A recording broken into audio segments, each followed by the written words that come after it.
You know who we have on the show today, right, Domino? No. We have two of the most amazing zombie movies from George Romero, Day of the Dead and Dawn of the Dead. We have Mike Christopher, the Hare Krishna Zombie from Dawn of the Dead. And we have Terry Alexander of Day of the Dead.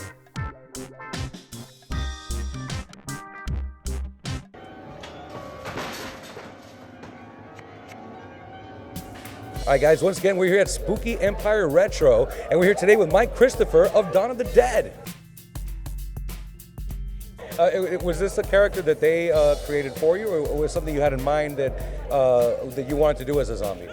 No, originally I wasn't even supposed to do that role. They sprung it on me at the last minute. They said they had something different for me, because the scene that I was in was a turning point in the movie, where Fran, the female, was left all alone in their hideout, and the men took off to forage for supplies, and they left her alone, but they didn't leave her a gun because she didn't know how to shoot.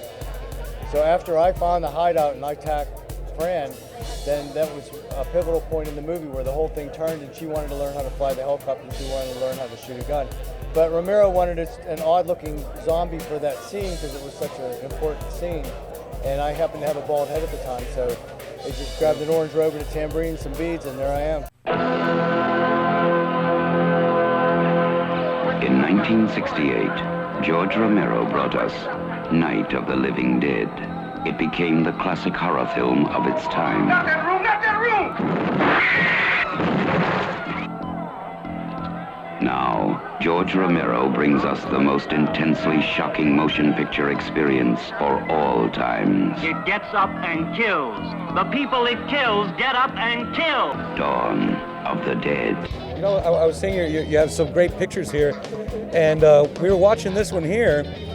You were telling us there was a great story behind this one, right? Yeah, we didn't rehearse with the flare. It was something that we acted it out once with the flare off. And just like real briefly, said, you're going to crash through these boxes, and Fran's going to pull out the flare. She's going to come after you with the flare, and you're going to put your hands out and try to knock it from her hands. Really what I was doing, I was trying to shield my eyes, because the thing, as you can see, the thing was right up close to my face.